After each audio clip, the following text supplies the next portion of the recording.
time they served at the same Army base and claim it is the reason they are dying. The I-Team's Steve Shamraz has been following their story for almost 2 years now, and he's here with new reasons these vets are so discouraged. Steve. Guys, a lot of reasons. The latest bill to get these veterans recognition for their problems is stalled in Congress. The VA still will not say their service and their sickness are connected. And one of their most vocal supporters in Congress will soon be leaving office.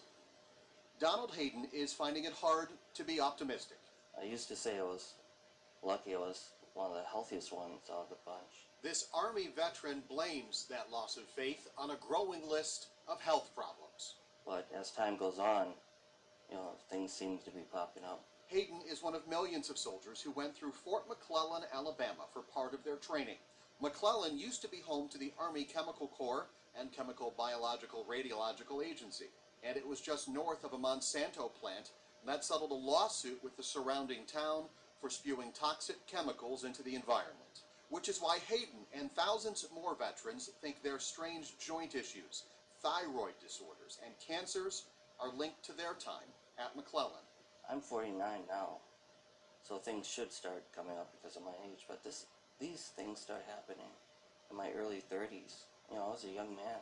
They're fighting for the federal government to admit they were exposed through the Fort McClellan Registry Act.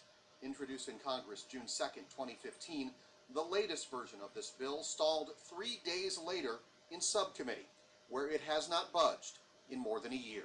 It's always disappointing when you're working on something to move forward and you can't get it done. Congressman Reed Ribble is the only one of Wisconsin's 8 representatives supporting these veterans, and he is down to his final months in office. Though Ribble believes others will sign on as veterans work together and speak out. More and more veterans are coming forward and talking about this, and I think as they continue to move, the Congress ultimately will respond. The VA has given these veterans one rallying point, a website, though it repeatedly hedges and couches, citing potential exposure, may have been exposed, and there is no evidence of exposure. That's little comfort to veterans like Don Hayden.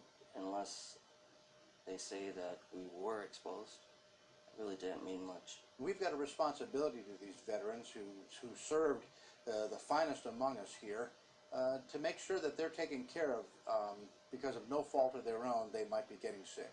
Getting sick or getting sicker. Unless something happens soon, Donald Hayden worries there may not be any ailing McClellan veterans left to help. As the time goes by, we're just dying off, and soon there'll be nothing left. Congressman Ribble not seeking re-election this year. That will be one less voice in Congress for the veterans. Ribble says he plans to speak with his eventual successor to ensure support for this cause continues. And hopefully he'll get more. Thank you very much, Steve.